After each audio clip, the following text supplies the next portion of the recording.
মেয়েকে বলেছিলাম প্রকৃতির সাথে আজকে পড়াবো, তো যেই ভাবা সেই কাজ।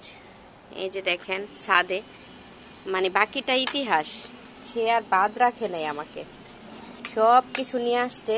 মানে আমি বলছি হাতের কাজ শেষ করে তারপরে আসবো না, সে আমি সকালে নাস্তাও করিনি, এগুলো সব নিয়ে চলে আসছে। তা আমরা হচ্ছে ছোটবেলায় এখন শীতের দিনে মাঠে বসে পড়তাম, ল্যাপ তো শোক থাকতো মাঠে, ওগুলোর উপরে শুয়ে থাকতাম, পড়তাম। তো এখন আমার মেয়েকে জাস্ট খালি শুধু বলছি,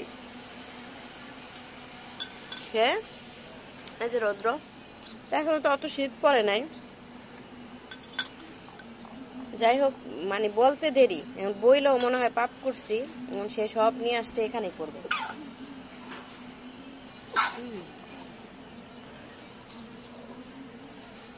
তো এখন ভালো লাগতেছে, শান্তি হয়েছে, এখন সব পড়বা, মডেল কোশ্চেন সব করবা, গ্রামার সব কমপ্লিট করবা, সব বেশি বেশি পড়তে হবে, না তো মায়ের কাহারে বলে কি তাড়াতাড়ি পড়ো তাড়াতাড়ি পড়ো। আমি বলেছিলাম রান্নাটা হইলে পরে যাব, এই যে আমার রান্না হয়নি এখনো, ভাজি করব পাতাকপি, আর এখানে দেশি কই মাছ আছে এখনো ধোয়া হয়নি, রান্না করব ঝাল গম দিয়ে। আর এই যে এদিকে টমেটোর ডাল রান্না করেছি, অনেক সুন্দর একটা কালার হয়েছে। আমার হাজবেন্ডকে বলছি সারাদিন মেয়েকে পড়াই, ক্ষুধা লাগে, তো এই জন্য এই যে দেখেন চানাচুর নিয়ে আসছে, তারপরে এই যে এই যে এই যে এখন আমি শুধু সারাদিন বাসায় থাকি, খাই আর মেয়েকে পড়াই।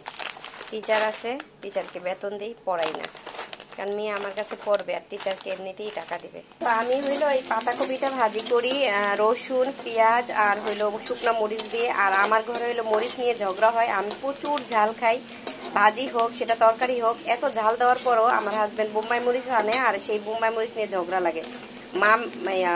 বাবা আর মেয়ে বোম্বাই মরিচ খায়, এখন তাদের অবস্থা খুবই খারাপ, বুঝতেই পারছেন। তো তারা এই বোম্বাই মরিচ নিয়ে আমার সাথে ঝগড়া করে। আমি কিন্তু অনেক ঝাল, এই যে ভাজিতে দেখছেন কত মরিচ দিয়েছি, শুকনা মরিচ, আবার এখানে এই যে কাঁচা মরিচ আছে, এরপরে এদের বোম্বাই মরিচ লাগে, ঠিক আছে, বোম্বাই মরিচ খায়। তো যাই হোক আমিও খাই, কিন্তু আমি একটু বুঝা খাই, ঠিক আছে, কারণ আমার তরকারিতে এমনিতেই ঝাল দিই।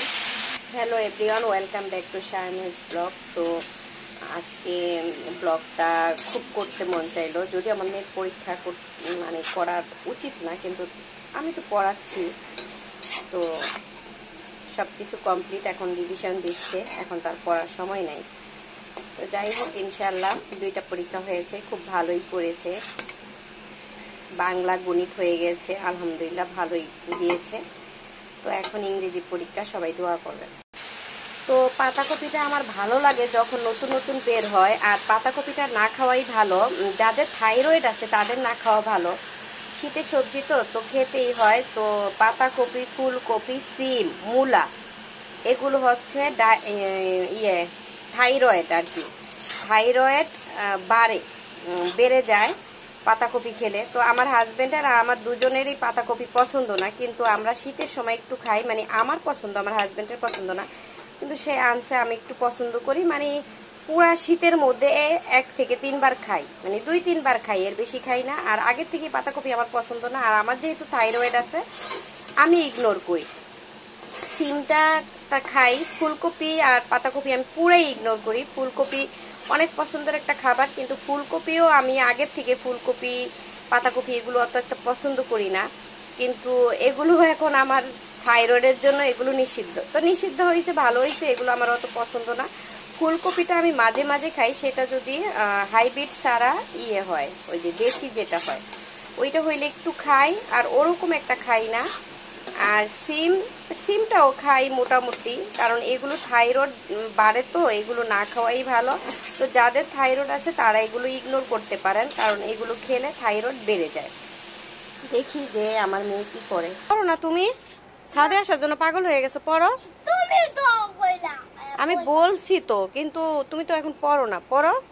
মডেল কোশ্চেনগুলো আমি করব, তুমি গ্রামারগুলি শেষ করো, তাড়াতাড়ি করো, তাড়াতাড়ি। 2টা মেহেদি আনতে বলেছিলাম। আমি যেহেতু মেহেদিটা শিখতেছি আমার ক্লাসে, তো মেহেদিটা শেখার জন্য কাবেরি মেহেদিটা ভালো, এটা নষ্ট হয় না আর কি।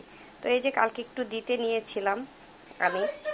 তো যাই হোক, এই মেহেদিটা ভালো না, যেটা দিছি হাতে এটা ভালো না, এটা ভালো। তো আমি হইলো এটা এইগুলো দেওয়ার জন্য না, এগুলো আমি শেখার জন্য এনেছি। এই যে এইটা কিন্তু ভালো না, এটা কাশ্মীরি, এটা ভালো না, এগুলো ভালো, এগুলো দিয়ে কাজ করবেন। তো এই যে আমার মজাদার পাতাকপি ভাজিটা হয়ে গিয়েছে। এই যে যাই হোক, চলে আসছি পড়াতে। এখন আর ভিডিওটা বড় করব না। আমার ভিডিওটি ভালো লাগলে অবশ্যই লাইক করবেন, শেয়ার করবেন, পাশে থাকবেন। আল্লাহ হাফেজ।